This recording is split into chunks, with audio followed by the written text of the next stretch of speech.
Alright guys, a quick one. Here, I'll detail how to change screen time passcode in iPhone. So if at the end of this you found this offer informative, please don't forget to like and then subscribe. Now the first thing to do is go ahead and open the settings app, scroll down, locate and click on screen time. Now to change your screen time passcode, you simply need to scroll down, click on change screen time passcode. Then click on change screen time passcode from the pop.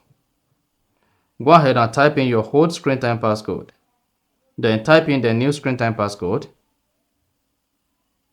And after that, you'll be prompted to add your screen time passcode recovery. You can just go ahead, type in your Apple ID or phone number, and then type in your password. And then you can even skip this.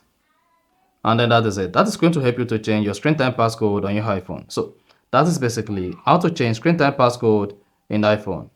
If you found this offer informative, please don't forget to like and then subscribe.